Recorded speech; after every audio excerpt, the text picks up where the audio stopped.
오늘 말씀은 로마서 말씀입니다. 2주 전에 제가 복음에 관한 설교를 했습니다. 여러분이 반드시 알아야 될 복음 안에 있는 두 가지 내용에 대해 컨텐츠에 대해서 설명해 드렸습니다. 그럼 복음 안에는 두 가지의 컨텐츠가 있다고 말씀드렸습니다. 첫째는 뭡니까? 예수 그리스도입니다. 둘째는 보혜사 성령님입니다. 여러분이 복음에 대해서 많이 들었지만은 복음에 대해서 알아야 될 것이 예수 그리스도뿐만 아니라 바로 성령님에 대해서도 알아야 됩니다. 복음이란 어떤 뜻인가요? 헬라어로 유앙겔리온이라고 하는데 이것은 기쁜 소식을 전하는 자라는 뜻을 가지고 있다고 했습니다. 이 유앙겔리온의 유래에 의하면은 정말로 우리의 삶 가운데 가장 우선순위의 가치로 듣기를 원하고 들어야 되는 어떤 소식이 있어야 됩니다. 마침 누군가가 그 소식을 전해 주었을 때, 그 기쁜 소식을 전했을 때 그게 바로 뭐예요? 유앙겔리온, 복음을 전하는 자이고 그 내용 자체가 기쁜 소식, 복음이라는 것입니다. 여러분 인생 가운데 가장 기쁜 소식이 뭡니까? 여러 가지 개인적인 어려움이 있을 때 그것에 대한 응답이 기쁜 소식이죠. 그러나 그 모든 기쁜 소식의 총체는 예수님 안에서 우리가 그것을 답을 얻을 수가 있습니다. 여러분 예수님이 계시면은 여러분의 모든 문제를 근원에서부터 해답해 주실 것이고요. 또한 우리가 모든 죄의 권세로부터 해방할 수 있는 유일하고 또 강력한 권세를 가진 분은 예수 그리스도입니다. 그래서 여러분 예수 그리스도로 충분합니다. 여러분의 인생에 예수님만 있으면 충분합니다. 근데 그럼에도 불구하고 또 어떤 문제가 생깁니까? 죄의 권세로부터 우리가 자유한 것 같은데 실은 여전히 우리의 삶을 얽매이고 있는 무거운 짐과 또 자범죄의 권세로부터 우리가 또 완전히 자유할 수가 없습니다. 육신을 갖고 있는 한 우리는 그 권세로부터 자유할 수가 없습니다. 그래서 필요한 두 번째 복음이 뭡니까?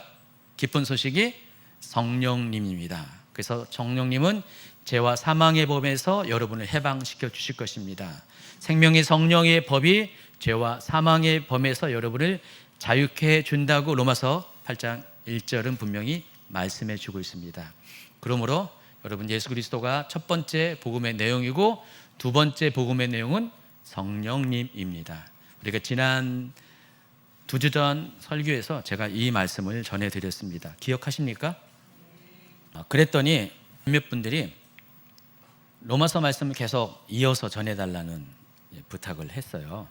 그래서 제가 지난 2주 전 설교에서 로마서 전체적인 개관도 말씀드렸고 또 1장부터 8장까지의 내용들을 거기 구절들을 다 꼼꼼하게 읽어주면서 여러분과 함께 읽으면서 많은 시간을 학습을 했습니다.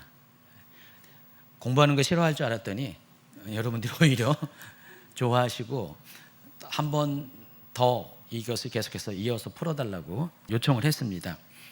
그 지난주에 하려고 하는 마음이 있었는데 하지 못한 이유가 제가 지난주 설교를 최 목사님이 주일 설교했지만은 오후에 청년부 설교를 해야 돼서 제가 그래서 지난주에는 못했고 오늘 로마서 9장부터 11장까지 로마서 제2부에 해당하는 내용들을 같은 방식으로 풀어드리도록 하겠습니다.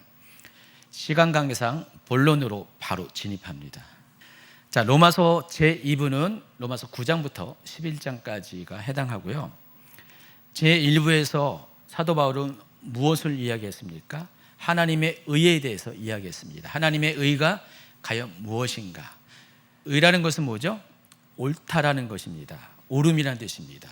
그러니까 사람의 기준에서 옳은 것이 아니라 하나님의 기준에서 옳은 것이 무엇인가에 대해서 사도 바울은 1장부터 8장까지의 내용 가운데 소개를 했고요. 가장 핵심적인 게 뭡니까? 3장 20절부터 24절까지의 이신칭의 곧 믿음으로써 의롭다 칭함을 받는다는 그와 같은 새로운 개념입니다. 이전까지 사람들은 율법을 통해서 구원을 받는다고 생각했는데 하나님께서 새로운 한 법을 우리에게 예수님을 통해서 주셨는데 그게 바로 뭐라고요? 믿음으로 의롭다 함을 받는 그런 새로운 원리입니다. 자, 이 이야기가 로마서 1장부터 8장까지의 핵심적인 내용이고 부가적으로 성령님에 관한 내용이 8장에 나와 있습니다. 사도 바울은 1부에서 그와 같은 이야기를 소개했고요. 자, 2부인 9장부터 11장까지는 어떤 내용을 담고 있냐면은 바로 그 하나님의 의가 정말 옳은 것인가 틀린 것인가를 증명하기 위한 변론의 이야기가 여기 기록되어 있습니다.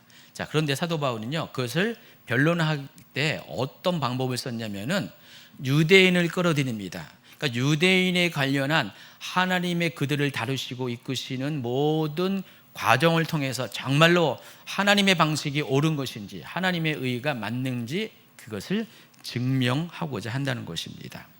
그래서 9장부터 11장까지는 결국 유대인을 포함한 모든 사람들을 구원하시는 하나님의 구원의 방법이 결코 틀리지 않았다라고 결론을 맺습니다. 그래서 이 9장부터 11장까지는 겉으로 보기에는 유대인의 구원을 이야기하는 것처럼 보입니다. 물론 유대인의 구원에 관한 메시지예요. 그러나 그것을 통해서 궁극적으로 사도 바울이 말씀하고자 하는 논점은 뭐냐? 바로 모든 사람을 구원하는 하나님의 방식에 대해 이야기합니다. 그리고 그 핵심이 뭐냐? 하나님의 주권이라는 것입니다. 우리가 구원받은 것은 하나님의 주권에 의한 하나님의 은혜로 말미암아 우리가 구원을 받는다는 것입니다. 자, 로마서 전체가 3부 구성인 것 같이 로마서 2부 또한 3부로 구성되어 있습니다.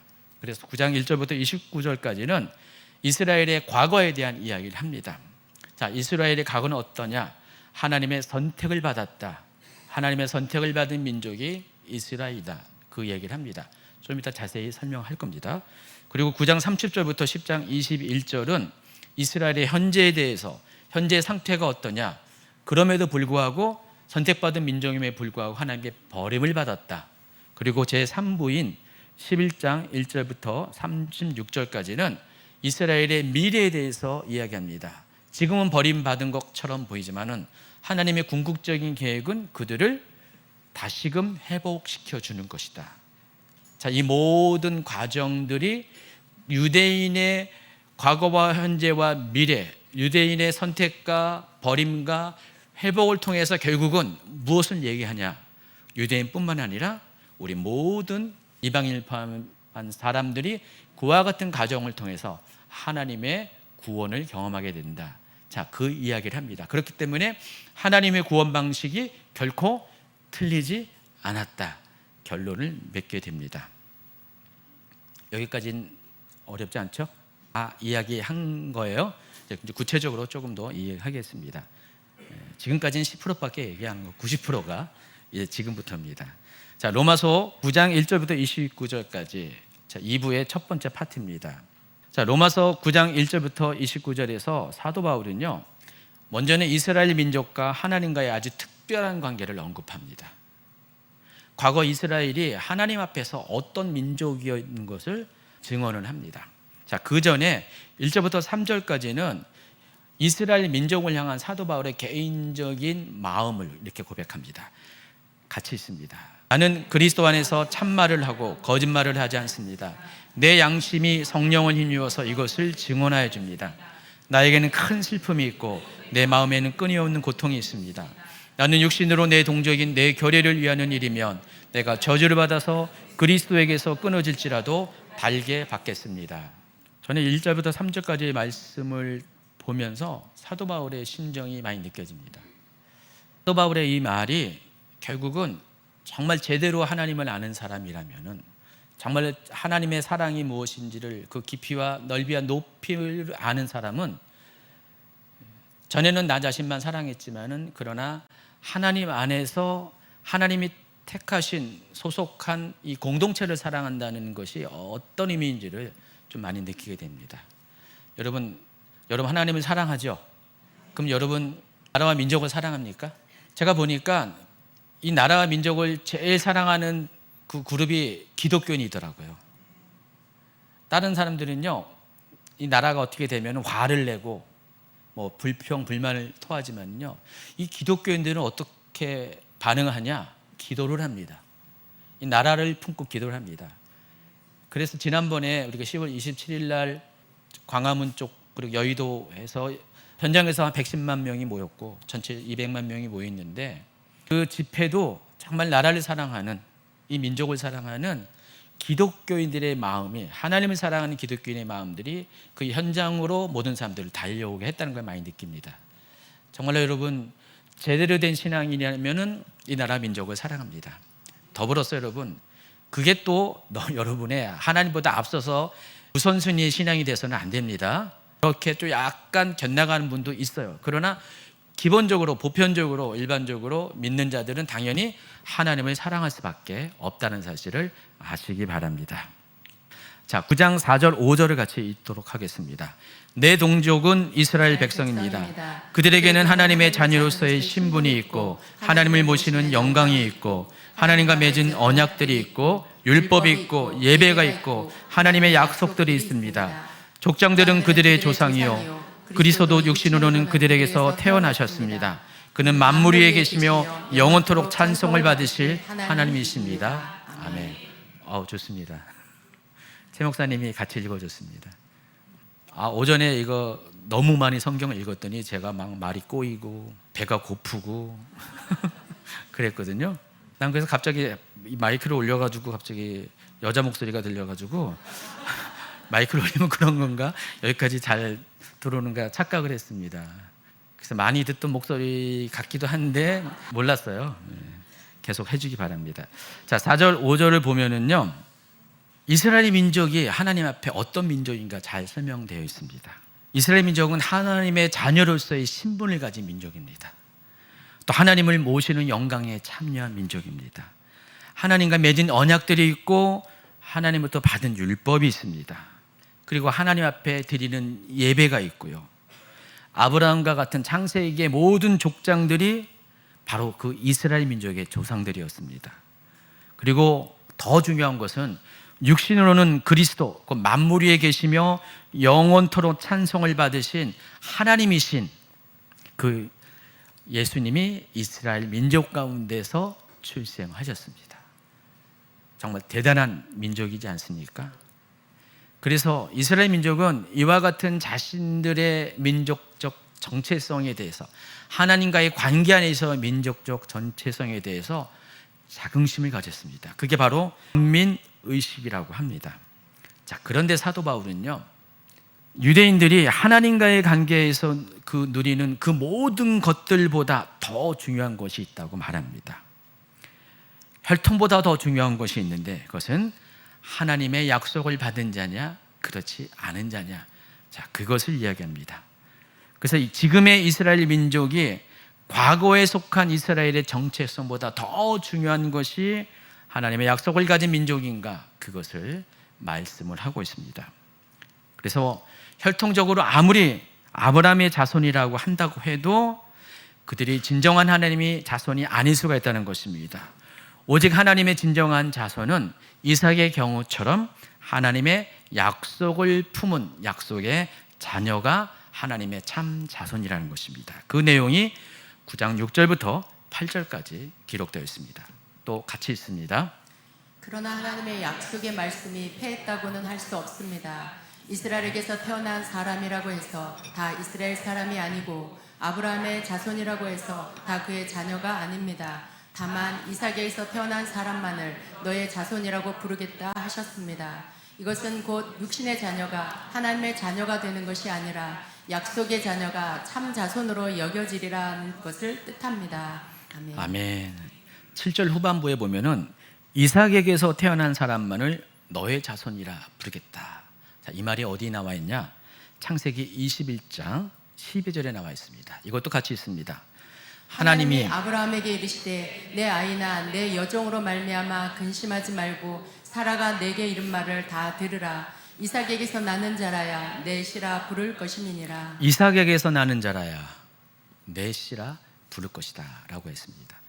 창세기 21장에 이 말을 하나님께서 아브라함에게 하신 이유가 있습니다. 배경이 있는데, 자, 아브라함이 하나님께 약속을 받았어요. 자손에 대한, 후손에 대한 약속을 받았습니다. 75세에 그 약속을 받았는데 99세에 이르기까지 24년의 시간이 흘렀음에도 그 약속이 성취되지 않았어요. 그때 하나님께서 반드시 내 몸에서 나온 후손을 말미암아 하나님의 약속을 이루겠다라고 하셨음에도 불구하고 아브라함에게는 약간의 인간적인 조급함이 있습니다. 그래서 한 가지 잘못을 하죠. 실수를 하죠. 하나님 뜻이 아닌 실수를 하는데 그것이 사라의 종 하갈의 몸에서 아들을 출생하게 합니다. 그 아들의 이름이 이스마엘입니다. 그리고 얼마 있다가 이삭의 출생을 합니다. 몇 년 후에. 자, 그러다 보니까 이 둘 사이에 갈등이 생기게 되었어요. 어느 날 그 이스마엘이 어린 동생인 이삭을 막 조롱하고 괴롭힙니다. 자, 이 모습을 본 사라가 엄마의 심정이 발동합니다.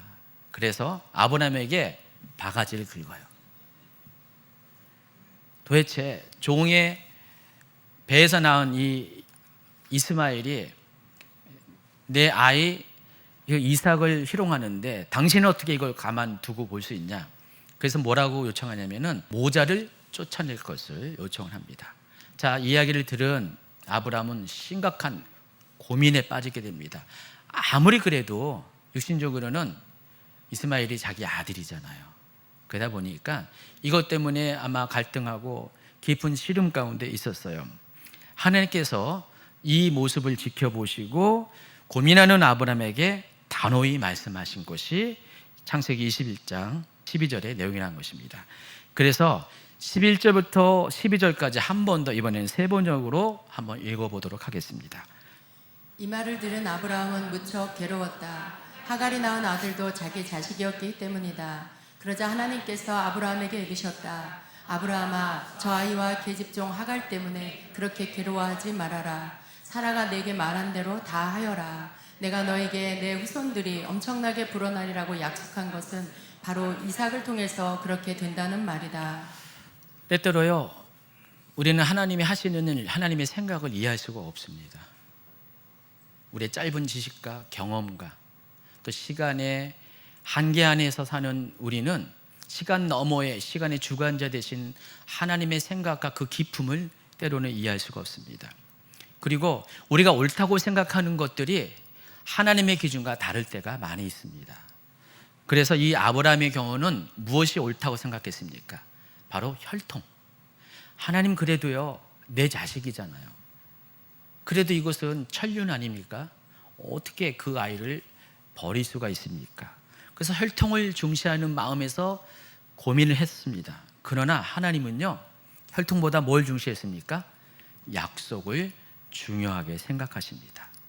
하나님은 약속의 자녀로 말미암아 내 후손이 하늘의 별과 같이 바닷가의 모래와 같이 이렇게 퍼져나갈 것이라고 약속을 했는데 아브라함은 그 약속의 자녀를 기다리지 못해서 약속의 자녀가 아닌 이스마엘을 출생을 한 거거든요. 그것은 하나님의 잘못이 아니잖아요. 명백하게 아브라함의 잘못입니다.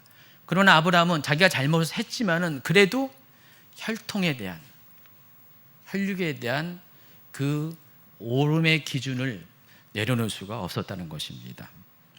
그래서 아브라함은 이와 같은 고민을 했고 하나님께서는 이와 같은 아브라함의 기준이 잘못되었다는 것을 명확하게, 확실하게 이야기해 주신다는 것입니다. 때로 우리가 세상 일을 알지 못하기 때문에 하나님의 행하신 것에서 오해할 때가 많이 있어요.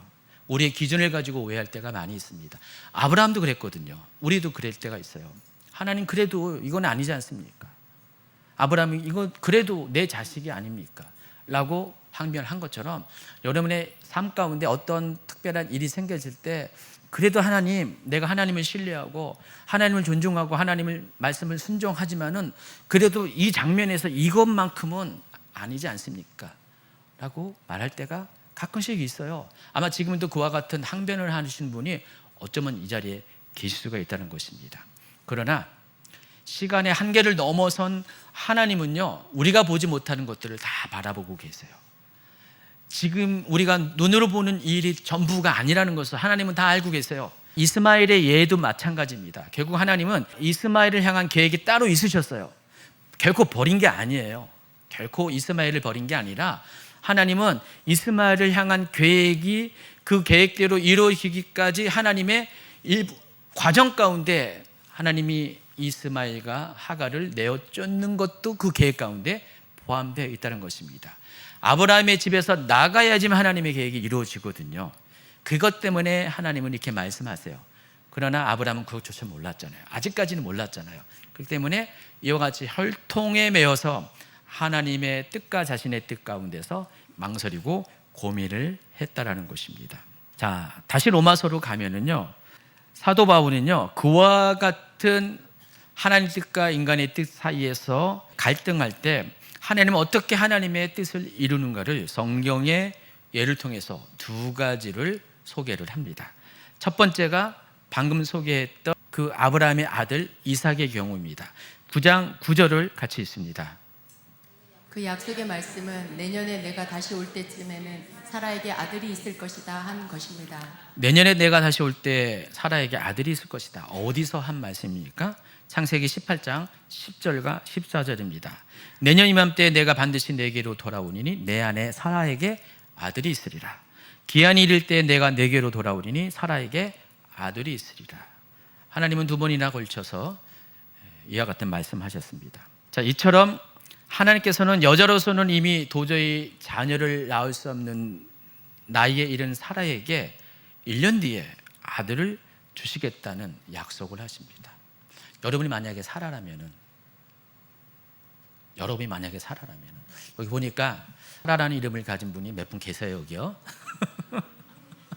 그 사라님들 잘 생각하시기 바랍니다. 여러분이라면은 하나님 여러분에게 이 말씀을 하신다면 어떻게 생각하십니까? 안디옥 권사님에게 내년 이맘때 아들을 줄 것이다. 말도 안 되잖아요, 그렇죠? 원하지도 않죠, 그렇죠? 아니 이미 70이 넘은 나에게 그게 무슨 의미가 있습니까? 물론 사라는 경우가 달렸죠. 아들이 없기 때문에 마음 한편을 원했지만은 현실을 바라보니 90이나 되는 자기 나이를 바라보니 이건 말도 안 되는 거예요. 있을 수가 없는 거예요. 그렇다고 해서 사라가 하나님에 대한 믿음이 없나요? 그렇지 않습니다. 근데 이 하나님에 대한 믿음과 이 약속은 별개로 생각을 했어요. 사라는요. 그건 있을 수가 없어. 말도 안 돼.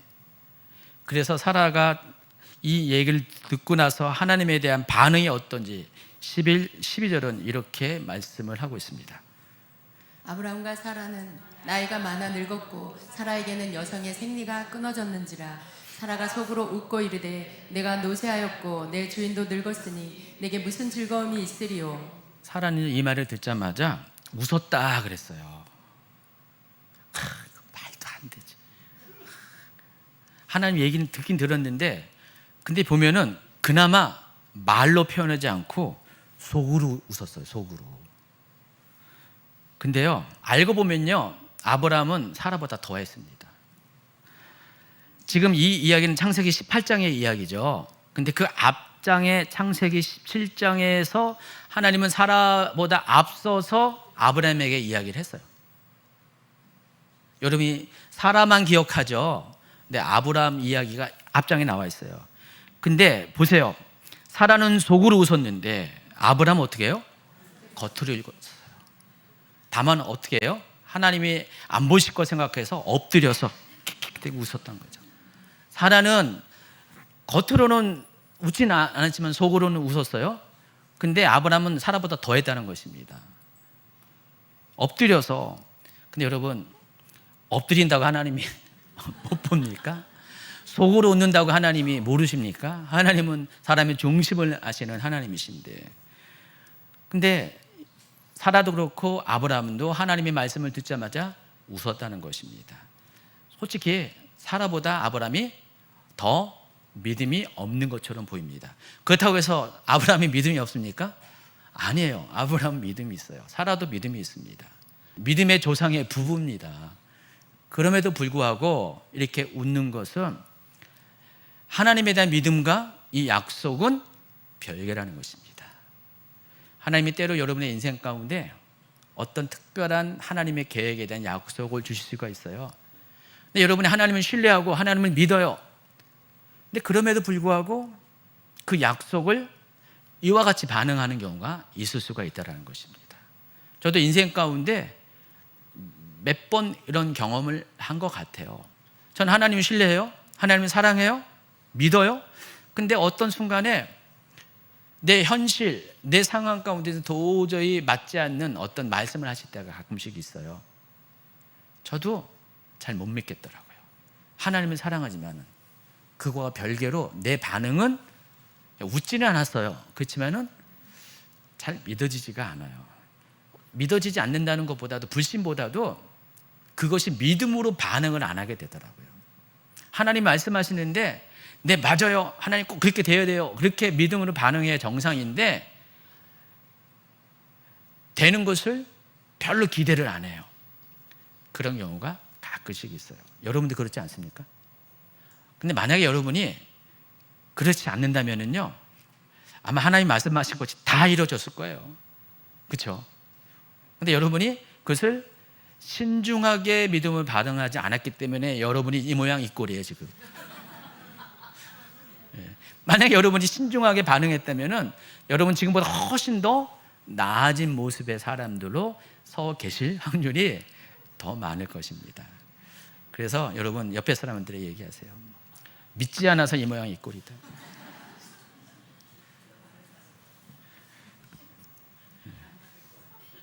그래서 여러분, 하나님의 말씀은 때로 사람의 생각에 정말로 말도 안 되는 약속으로 주어진 경우가 있습니다. 그리고 그것도 하나님의 방식임을 아시기 바랍니다. 그래서 여러분 이 정도에서 여러분의 눈치를 채셔야 됩니다. 왜 사도 바울이 이 이야기를 했는지 눈치를 채셔야 됩니다. 사도 바울이 아브라함과 사라의 이야기를 끄집어내는 이유는 사람들을 구원하는 하나님의 방식도 이와 같을 때가 있다는 것입니다. 때로는 말도 안 되는 방식으로 하나님이 사람을 구원하실 수가 있어요.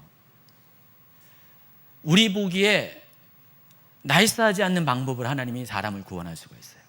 우리 보기에 납득이 되지 않는 방법, 왜 하나님 굳이 그 방법을 사용하시죠? 더 좋은 방법, 쉬운 방법이 있는데 왜 그 방법을 사용하십니까? 라고 질문할 수 있는 방식으로 우리를 구원하실 때가 하나님 가끔씩 있다는 것입니다. 지금 아브라함의 예처럼 하나님이 그와 같이 행할 수가 있기 때문에 사도 바울은 지금 하나님의 구원은 그와 같은 방식으로도 진행된다는 것을 우리에게 알려주고 있다는 것입니다. 어쨌든 결과적으로 하나님의 약속의 말씀대로 이삭이 태어났고요. 이걸 통해서 하나님 무엇을 말씀하십니까? 내 기준으로는 그것을 받아들이지 못하고 납득이 안 돼도 하나님의 약속은 반드시 하나님의 방식대로 이루어질 것을 분명히 하신다는 것입니다. 그래서 하나님은 아브라함 부부에게 아들이 태어날 때 이름을 이렇게 부르라고 지어줬어요. 뭐였어요? 이삭. 자, 이삭의 뜻은 뭐예요? 웃음. 그래서 아브라함과 사라는요, 아들 이삭을 부를 때마다 괴로웠을 것 같아요. 뭐가 생각났어요? 자기들의 불신이 생각났습니다. 자기들의 비웃음이 생각났습니다. 이삭아 부를 때마다 자꾸만 마음이 찔려. 내가 그때 그랬지. 하나님이 참 대단하시죠? 근데 하나님이 쌤통이다, 그래서 이삭이라고 부른 것이 아니라 바로 그들의 믿음을 기억하기 위해서. 그들이 그때는 불신했지만은 그러나 이 아들을 통해서 하나님께서 약속하신 것은 반드시 이루어 주시는 분이라는 것을 확신을 갖게 하기 위해서 일부러 이스라엘이라는 이름을 짓고 부르게 하였다는 것입니다.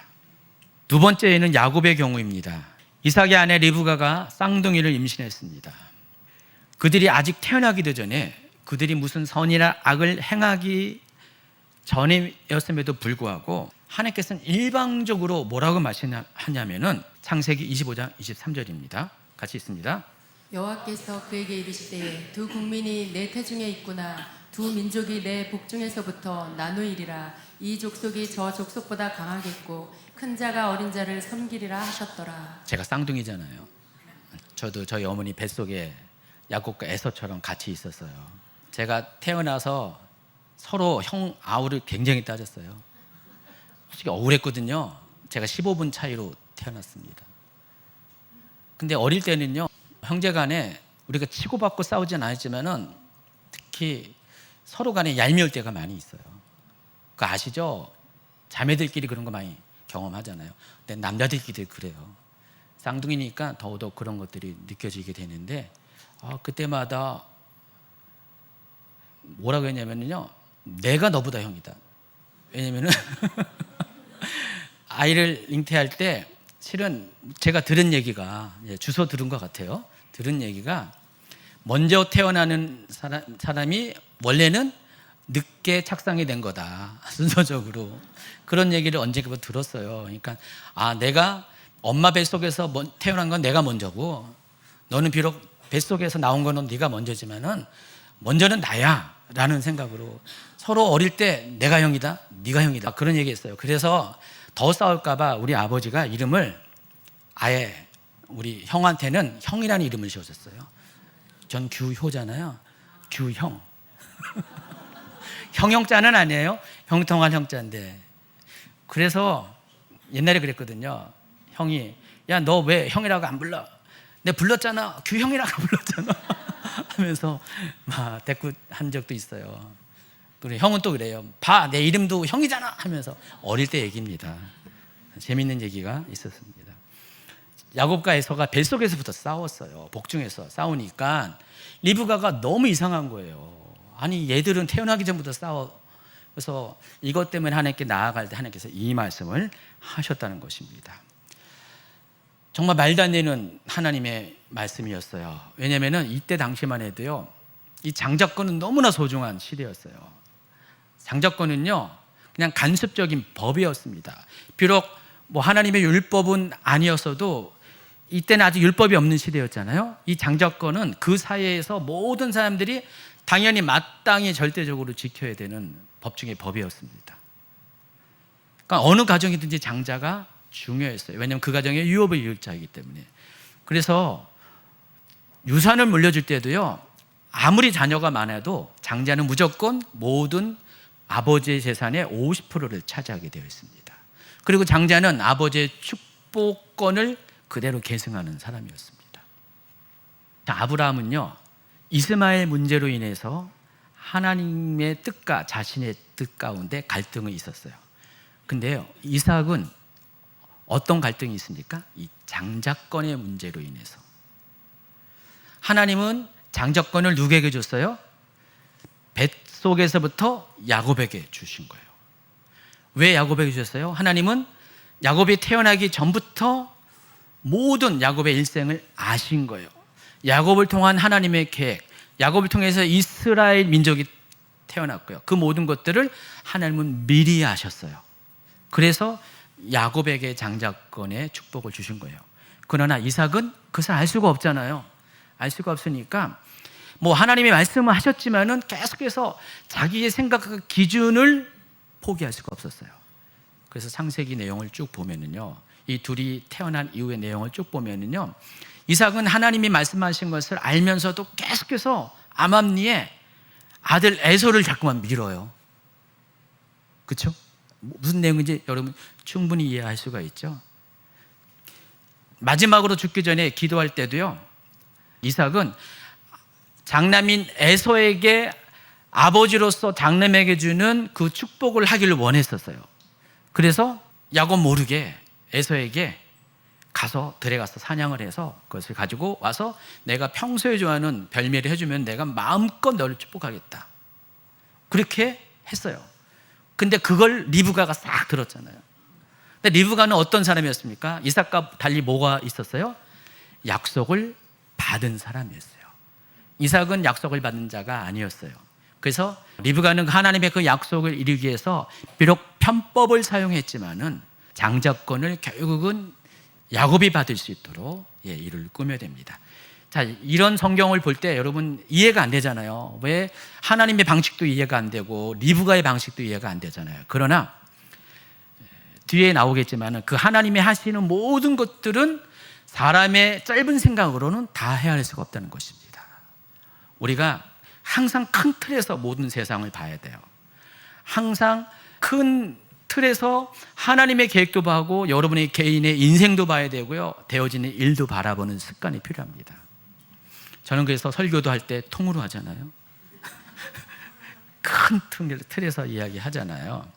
그래서 저의 이 방식을 이해하는 분들은 좋아하시고 이해하지 못하는 분들은 도대체 목사님은 맨날 왜 서론이 길어, 오늘은 짧았습니다 하면서 왜 이렇게 복잡해? 라고 말하는 분들도 있는데, 하나님이 그와 같다라는 것입니다. 그래서 이삭은 장자권을 우선하기 때문에, 또 장자권을 실행시킬 의무를 가진 자였기 때문에 하나님의 이 말씀을 도저히 받아들일 수가 없었다는 것입니다. 근데 사도 바울은요, 왜 하나님께서 이 일을 계획하시고 추진하셨는지에 대해서 로마서 9장 10절부터 13절까지 이렇게 이야기합니다.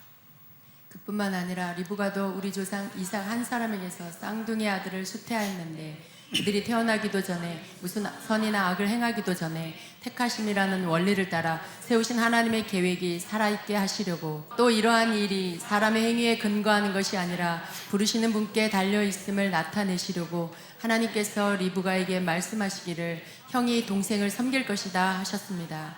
이것은 성경에 기록한 바 내가 야곱을 사랑하고 에서를 미워하였다 한 것과 같습니다. 11절에 보니까 하나님께서 그들이 태어나기도 전에, 뭐 선이나 악을 행하기도 전에 그들을 택하신 이유가, 원리가 있다는 것입니다.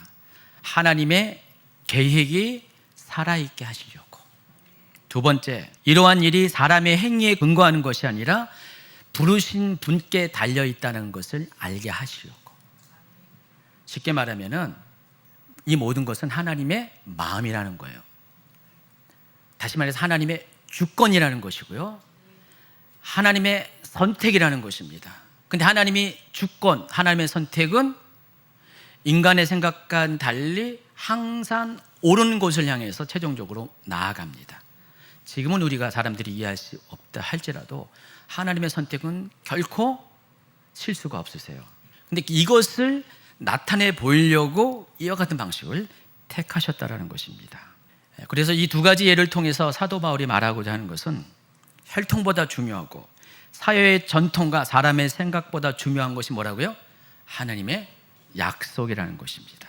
그리고 하나님이 약속하신 말씀대로 이 세상의 역사는 반드시 그대로 진행되어진다는 것입니다. 그러므로 누가 지혜로운 사람입니까? 무엇을 붙잡는 사람입니까? 바로 약속을 붙잡는 사람입니다. 약속을 알고 그 약속을 붙잡는 사람이 지혜로운 사람입니다. 지혜롭지 못한 사람은 뭘 붙잡아요? 혈통을 붙잡고요, 전통을 붙잡고, 간숨을 붙잡고요, 도덕을 붙잡고요, 그 당시 상황을 붙잡게 된다는 것입니다. 그러나 지혜로운 사람은 그럼에도 불구하고 하나님이 말씀하신 그 약속을 붙잡고, 그 약속을 믿고 약속이 성취되기까지 믿음으로 반응하는 사람, 이런 사람이 지혜로운 사람이고, 그런 사람을 통해 하나님 반드시 약속을 이루어 가실 것입니다. 아멘. 또 사도 바울이 또 다른 편지가 있어요. 갈라디아서 4장에 보면은 29절에 한번 읽어볼까요? 그러나 그때의 육체를 따라 난 자가 성령을 따라 난 자를 박해한 것 같이 이제도 그러하도다. 여기서 육체를 따라 난 자가 누굴 가리키죠? 아니요, 이스마엘을 가리키죠. 그리고 성령을 따라 난 자는 이삭을 가리킵니다.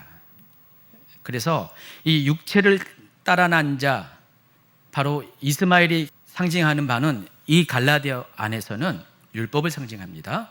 그리고 성령을 따라 난 자, 이삭이 상징하는 것은 하나님의 뜻을, 의를 상징하는 그런 이야기입니다. 그래서 하나님께서 이삭을 가리켜서 약속의 자녀라고 말하면서 또 동시에 성령을 따라 난 자라고 말한 이유가 바로 여기 있습니다. 하나님은 약속을 어떻게 이루시냐? 성령을 통해서 이루십니다. 그래서 하나님 앞에서는 이스라엘 민족에는 혈통적 개념이 중요한 것이 아니라 그 사람이 과연 무엇을 따라 난 자인가가 중요하다는 것입니다. 바로 성령을 따라 난 사람인가가 중요하다는 것입니다. 약속을 따라 난 것과 이 성령을 따라 난 것이 같은 이야기라는 것입니다.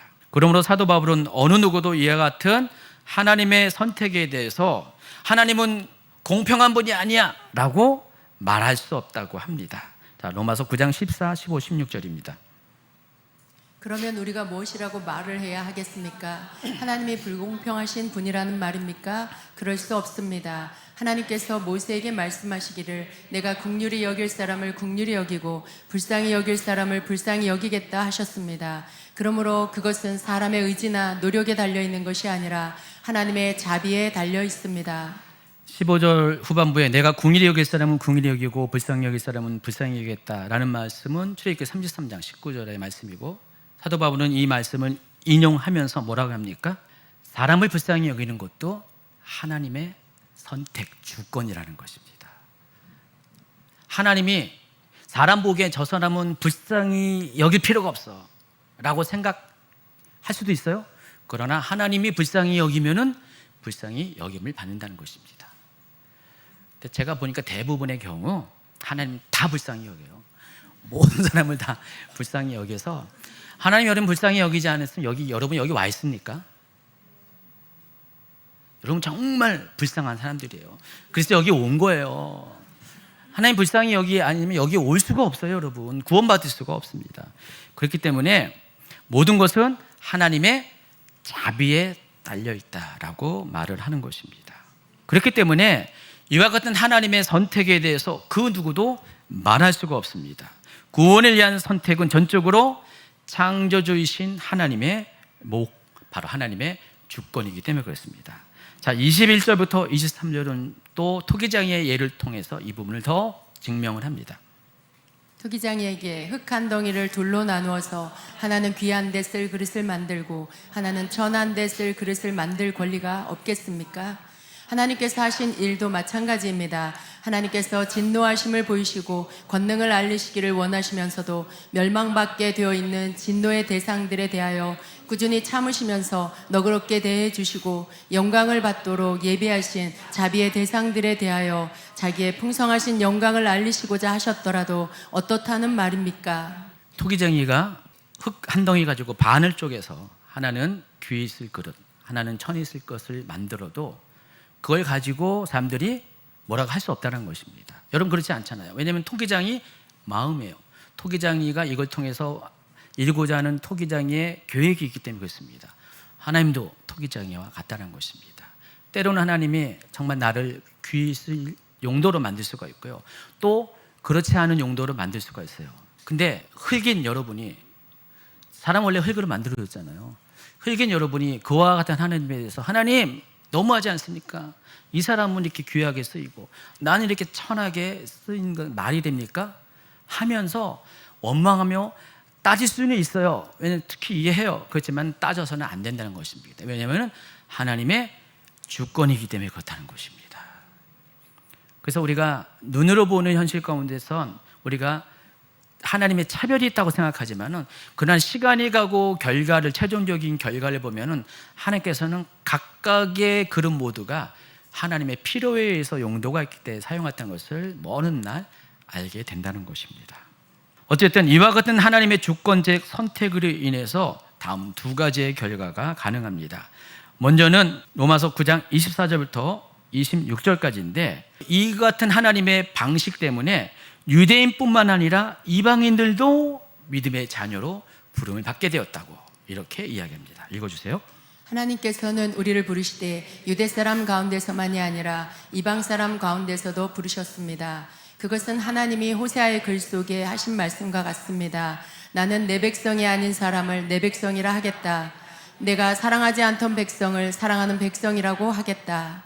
너희는 내 백성이 아니다 하고 말씀하신 그곳에서 그들은 살아계신 하나님의 자녀라고 일컬음을 받을 것이다. 토기장이의 주권과 같이 하나님께서 그와 같은 주권이 있었기 때문에 이스라엘 사람들의 기준에서는 이방인들은 개와 돼지와 같은 거잖아요. 사람 취급을 안 했잖아요.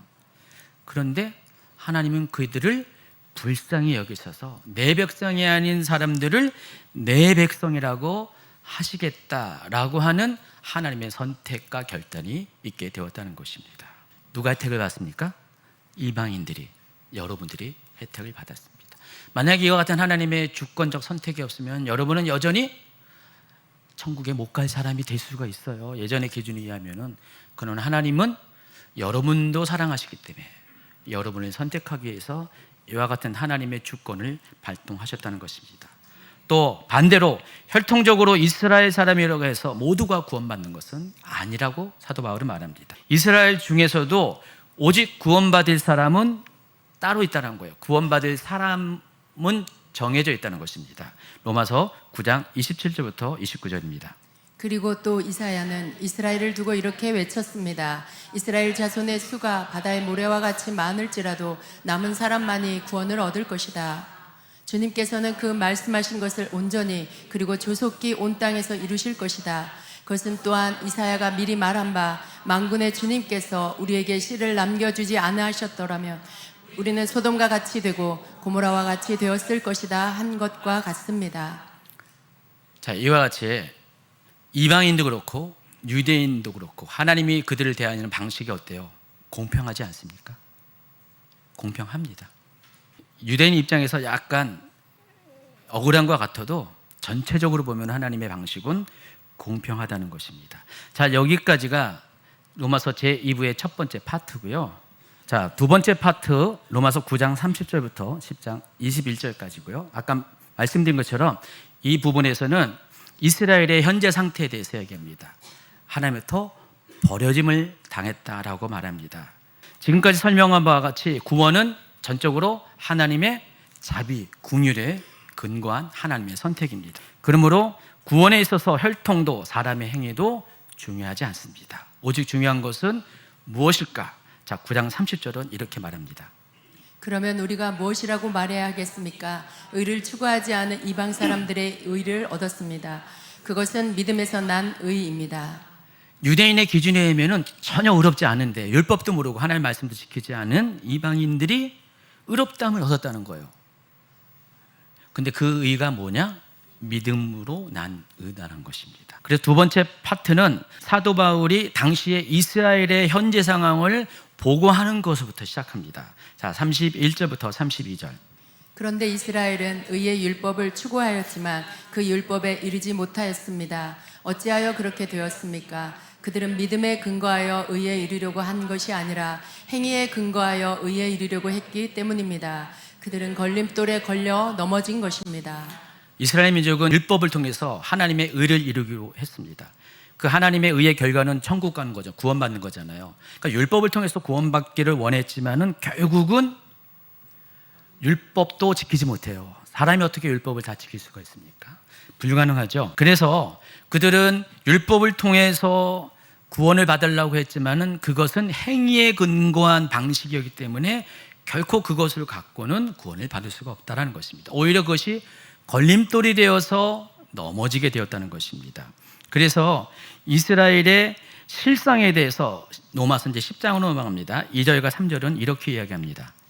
나는 증언합니다. 그들은 하나님을 섬기는데 열성이 있습니다. 그러나 그 열성은 올바른 지식에서 생긴 것이 아닙니다. 그들은 하나님의 의를 알지 못하고 자기 자신들의 의를 세우려고 힘을 씀으로써 하나님의 의에는 복종하지 않게 되었습니다. 이스라엘 민족이 왜 구원받지 못했나? 여기 이유가 있습니다. 첫째는 이스라엘 민족은 구원에 대한 올바른 지식이 없었어요. 우리가 어떻게 구원을 받는 것인가에 대한 길을 알지 못했다는 것입니다. 아는 것처럼 생각했지만 잘못 알았다는 것입니다. 그래서 이스라엘 민족은 하나님의 의에 대해서 제대로 알지 못했다는 것이에요. 그렇기 때문에 어떻게 돼요? 하나님의 의에 대해서 복종할 수가 없었다는 것입니다. 그렇기 때문에 이와 같은 이스라엘의 현실을 근거로 사도 바울은 9절, 10절에서 뭘 강조하냐면은 구원의 지식에 대해서 강조해야 됩니다. 여러분이 구원을 받기 위해서는 우리가 어떻게 구원을 받는가에 대해서 제대로 알아야 한다는 것입니다. 이스라엘이 구원받지 못한 이유는 올바른 지식이 없었기 때문에 그렇습니다. 첫 단추부터 잘못 끼워졌다는 것입니다. 그래서 사도 바울은 구원에 있어서 믿음의 고백의 중요성을 강조합니다. 9절, 10절 같이 있습니다. 당신이 만일 예수는 주님이라고 입으로 고백하고 하나님께서 그를 죽은 사람들 가운데서 살리신 것을 마음으로 믿으면 구원을 얻을 것입니다. 사람은 마음으로 믿어서 의에 이르고 입으로 고백해서 구원에 이르게 됩니다. 여러분이 너무나 잘 알고 있는 너무나 귀하게 여기는 말씀이죠. 구원은 어떻게 이루어진다고요? 마음으로 믿어서 그리고 입으로 고백해서 개역개정인 시인에서 마음으로 믿는 것으로 끝난 것이 아니라 입으로 고백을 한다고 분명히 말하고 있습니다. 12절부터 13절. 유대 사람이나 그리스 사람이나 차별이 없습니다. 그는 모든 사람에게 똑같이 주님이 되어주시고 그를 부르는 모든 사람에게 풍성한 은혜를 내려주십니다. 주님의 이름을 부르는 사람은 누구든지 구원을 얻을 것입니다. 10절에서 입으로 고백할 때 구원을 이룬다고 했는데 이 부분에 있어서 유대인이나 이방인이나 차별이 없다는 것입니다. 누구든지 주님의 이름을 부르는 사람은 누구든지 구원을 받게 된다는 것입니다. 이게 하나님의 방식이라는 것입니다. 17절도 있습니다. 그러므로 믿음은 들음에서 생기고 들음은 그리스도를 전하는 말씀에서 비롯됩니다. 그래서 우리가 구원을 받기 위해서는 믿음을 가져야 되는데 믿음을 갖기 위해서는 들어야 되는데 그 듣는 내용이 뭐라고요? 예수 그리스도에 대한 복음이라는 것입니다. 다시 말하면 이신칭의의 복음에 대해서 들어야 된다는 것입니다. 이제 마지막 파트인 11장 1절부터 36절까지입니다. 이 파트에서는 이스라엘의 미래가 어떻게 될 것인가에 대해서 이야기합니다. 뭐라고 했습니까? 회복이 될 것이다. 그래서 11장 1절과 2절은 이와 같이 선언합니다.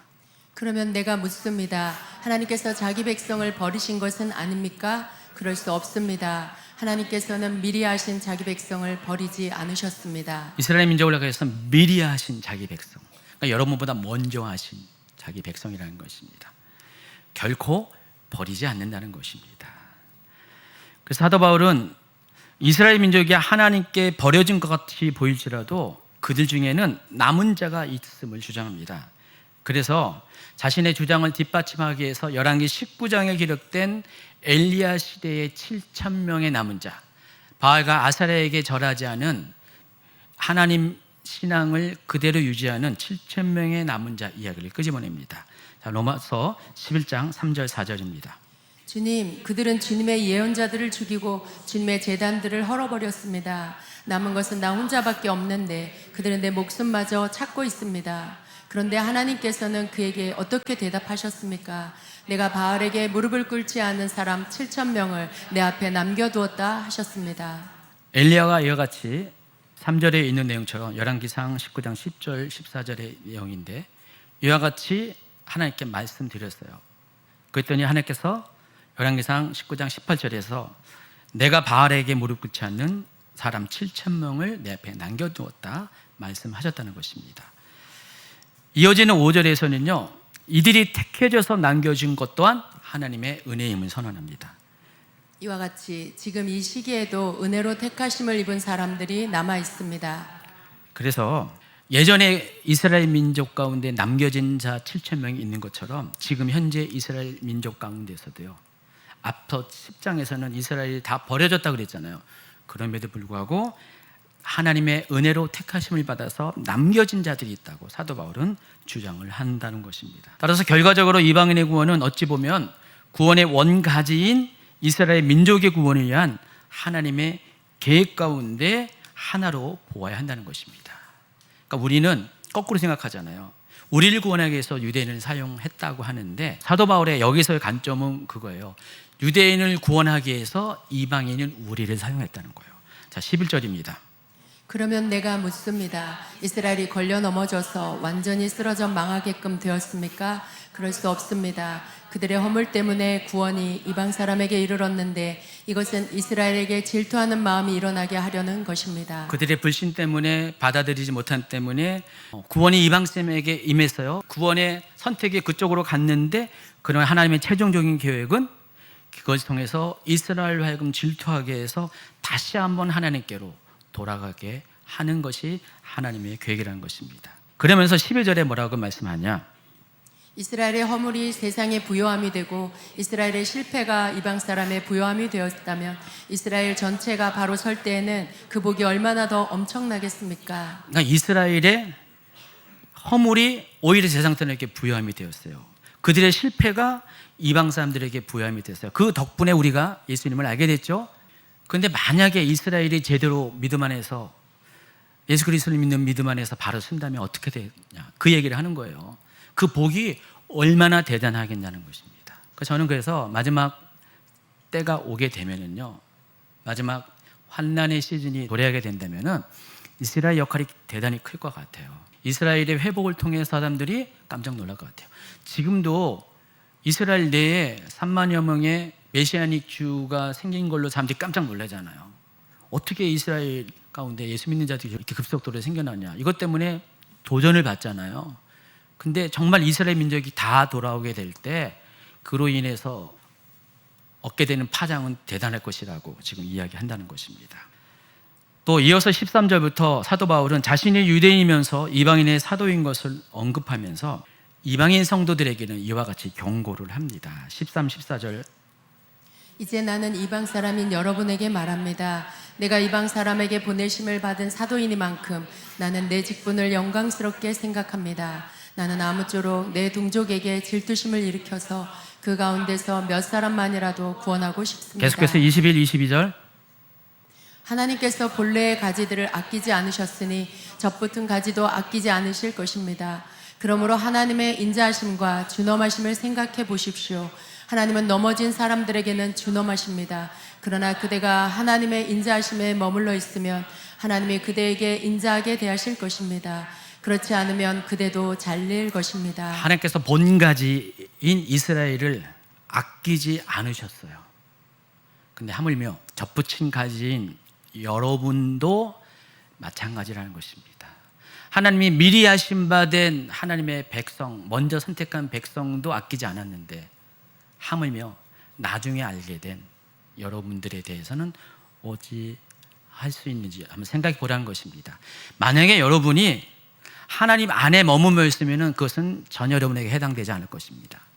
그러나 이스라엘의 경우처럼 이스라엘이 하나님 밖에 있었기 때문에 하나님을 아는 자였지만은 하나님 뜻 밖에 있었기 때문에 버려짐을 당한 것처럼 여러분 또한 그렇게 될 수가 있다는 것을 지금 사도 바울은 경고하고 있습니다. 그리고 결론적으로 25절에서 사도 바울은 이 모든 것들이 하나님의 신비임을 선언합니다. 읽어주세요. 형제자매 여러분, 나는 여러분이 이 신비한 비밀을 알기를 바랍니다. 그것은 여러분이 스스로 현명하다고 생각하는 일이 없게 하려는 것입니다. 그 비밀은 이러합니다. 이방 사람의 수가 다 찰 때까지 이스라엘 사람들 가운데서 일부가 완고하진 대로 있으리라는 26절. 것과 온 이스라엘이 구원을 받게 되리라는 것입니다. 사도 바울은 9장부터 지금까지 이 모든 이스라엘의 과거, 현재, 미래에 대해서 쭉 얘기하면서 이것이 뭐라고요? 하나님의 비밀, 미스터리라고 합니다. 이 미스터리 뭐예요? 알쏭달쏭 모를 것 같은데 알 것 같고 알 것 같은데 모를 것 같은 그런 거잖아요. 그래서 만약에 여러분이 현명하다고 생각하다면은 이 미스터리에 대해서 다 알 거 아니에요. 근데 사실은 우리가 현명하지 못해요. 그래서 하나님의 계획에 대해서 우리는 다 알지 못해요. 솔직히 하나님의 계획은 끝날까지 가봐야 하는 거예요. 하나님은 일부는 말씀하세요. 그러나 아직까지 100% 전체를 말씀하시는 분이 아니세요. 만약에 여러분이 전체를 이야기할 때 그것을 충분히 받아들일 수 있는 준비가 되면 다 말하겠죠. 여러분의 자녀에게, 어린 자녀에게 지금 우리 집안의 경제 상황, 형편 다 얘기합니까? 애가 받아들이지 못하고 감당 못하면은 그냥 좀 어려워. 뭐 그 정도 하잖아요. 근데 다 크면 어떻게 됩니까? 의논하잖아요. 사실은 이렇게 했는데 네가 도와줘야 돼. 하나님도 마찬가지입니다. 아직 어린 자녀들인 우리에게는 하나님의 비밀을 감당할 수 없기 때문에 다 얘기를 못해요. 아마 우리는 주님 나라 갈 때까지 하나님 앞에 100%의 하나님의 비밀을 알 수 있는 사람은 아무도 없을 것입니다. 그러나 우리가 시간이 가면 갈수록 하나님과의 관계가 친밀해지고 하나님에 대한 지식이 더 많아질수록 하나님의 비밀도 더 많은 것을 알게 되는 사람이 될 겁니다. 그렇지만은 여전히 우리는 하나님의 계획에 대해서 다 아는 사람이 아니라는 것입니다. 그런데 지금 사도 바울은 그 비밀을 풀어주고 있어요. 자신이 발견한 비밀. 첫째, 이방 사람의 수가 다 찰 때까지 이스라엘 사람들 가운데 일부가 완고해진 상태로 있을 것이다. 온 열방에 복음이 전할 때까지 하나님의 계획은 뭐예요? 아직도 여전히 돌아오지 않는 이스라엘을 남겨두게 될 것입니다.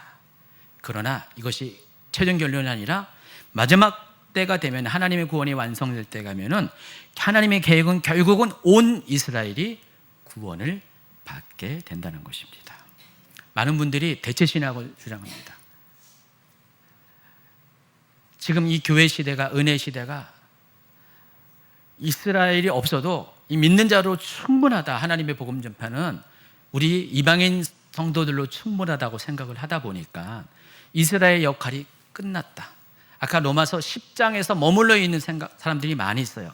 그러나 하나님의 계획은 로마서 10장이 아니라 11장이라는 사실을 아시기 바랍니다. 하나님의 계획은 결코 이스라엘을 버리지 않았다는 것, 그리고 다시 마지막에 사용하실 것이라는 것입니다. 그래서 대체 신학은 틀린 관점이에요. 잘못된 관점입니다. 하나님은 결코 이스라엘을 포기하지 않으셨습니다. 오히려 이방과 유대인을 예수 그리스도와 성령으로 하나가 되게 하여 그들이 한 세 사람이 되어 하나님 아버지께 나아가게 하는 것, 하나님의 계획이라는 것입니다. 자, 이번에는 에베소서로 갑니다. 에베소 2장 13절부터 19절. 요거 하면은 결론 남았습니다. 이제는 전에 멀리 있던 너희가 그리스도 예수 안에서 그리스도의 피로 가까워졌느니라. 그는 우리의 화평이신지라. 둘로 하나를 만드사 원수된 것 곧 중간에 막힌 담을 자기 육체로 하시고 법조문으로 된 계명의 율법을 폐하셨으니 이는 그 둘로 자기 안에서 한 세 사람을 지어 화평하게 하시고 또 십자가로 이 둘을 한 몸으로 하나님과 화목하게 하려 하심이라. 원수된 것을 십자가로 소멸하시고 또 오셔서 먼 데 있는 너희에게 평안을 전하시고 가까운 데 있는 자들에게 평안을 전하셨으니 그로 말미암아 우리 둘이 한 성령 안에서 아버지께 나아감을 얻게 하려 하심이라. 그러므로 이제부터 너희는 외인도 아니요 나그네도 아니요 오직 성도들과 동일한 시민이요 하나님의 권속이라. 17절 보면 오셔서 먼 데 있는 너희에게 평안을 전하시고 가까운 데 있는 자들에게도 평안을 전하셨다고 그랬는데, 먼 데 있는 자들은 이방인을 가리키고요, 가까운 데 있는 자는 유대인을 가리킵니다. 예수님은요, 먼 데 있는 자들, 이방인과 가까운 데 있는 유대인 모두에게 다 복음을 전하셨어요. 그 이유가 뭐예요? 둘이 한 성령 안에서 아버지께 나아가게 하기 위해서, 하나가 되어서, 둘이 하나가 되어서 한 세 사람을 입어서 하나님께 나아갈 수 있도록 그 길을 만들어주기 위해서 예수님께 오셨다는 것입니다. 그래서 예수님이 오신 이후로는 더 이상 유대인과 이방인의 구별이 없는 거예요. 사실 알고 보면은요, 더 이상 구별이 없는 것입니다.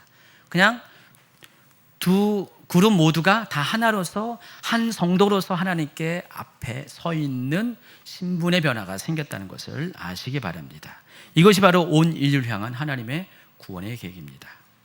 그래서 하나님의 의인 예수 그리스도의 복음이 모든 사람들에게 유앙겔리온, 곧 기쁜 소식이 되는 이유는 예수 그리스도의 복음에는 절대로 차별이 없기 때문에 그렇습니다. 혈통의 차별도 없고요, 신분의 차별도 없고, 행위로 인한 차별도 없고, 오직 우리가 구원을 받기 위해서는 복음을 믿는 믿음으로 우리가 구원을 받게 된다는 것입니다. 그래서 이와 같은 복음의 비밀을 강조하면서 복음이 유대인을 통해 시작되어 이방인에게 전파되었지만 하나님의 구원의 계획은 결국 유대인의 회복을 통해서 최종 완성될 것이다 라는 것이 사도 바울이 말하고자 하는 핵심 내용입니다. 29절, 바울은 마지막으로 다음과 같이 힘주어 말합니다. 같이 있습니다. 하나님의 은사와 부르심에는 후회하심이 없느니라. 여기서 하나님의 은사는 하나님의 구원을 가리킵니다. 여러분, 은사라고 번역한 이 카리스마는 두 가지 면에서 같이 사용합니다. 하나님의 구원도 은사라고 불렀고요, 사도 바울은요, 성령의 그 초자연적인 능력도, 성령의 은사들도 똑같이 은사로 불렀습니다. 카리스마 불렀습니다. 카리스마는 뭐예요? 선물이라는 뜻이잖아요. 그래서 여러분, 구원도 선물이고요, 성령의 능력도 선물입니다. 그리고 이 선물은 무엇으로 기인한 거니까? 하나님의 은혜, 하나님의 긍휼하심, 하나님의 주권으로 말미암아. 여러분이 전에는 구원받지 못할 사람이었어요. 근데 하나님이 여러분을 불쌍히 여겨가지고 여러분 구원을 받았고요, 하나님 여러분을 불쌍히 여겨가지고 여러분도 성령의 은사들을 경험한 겁니다. 그래서 구원도 자랑할 것이 아니로 여러분이 받은 성령의 은사도 자랑할 것이 되지 못한다는 것입니다. 그리고 또 하나님 여러분을 불렀다고 했잖아요. 여러분을 콜링했어요. 선택하셔서 소명을 주셨는데 이것도 마찬가지로 하나님은 결코 후회하지 않는다고 했습니다. 그래서 이 후회하지 않는다는 것이 어떤 뜻인지를 세 번역을 통해서 조금 더 알아보도록 하겠습니다. 같이 읽습니다. 하나님께서 주시는 고마운 선물과 부르심은 철회되지 않습니다. 후회하지 않는다는 것은 이거예요. 하나님이 여러분에게 주시는 구원과 은사는, 성령의 은사는 결코 철회되지 않는다는 것입니다. 이것을 현대어 성경으로 읽을까요? 하나님의 선물과 부르심은 결코 철회되는 일이 없습니다. 하나님께서는 절대로 약속을 어기시지 않습니다. 하나님은 절대로 약속을 어기지 않는다는 것입니다. 하나님은 여러분을 구원하신 것에 대해서 절대로 철회하지 않고 절대로 약속을 어기지 않습니다. 이 사실을 믿습니까? 혹 그런데 이 말씀 하나 갖고 한 번 구원은 영원한 구원이다 생각하시는 분도 계세요. 근데 그런 분들은 아까 뭘 봐요? 하나님의 공의와 긍휼,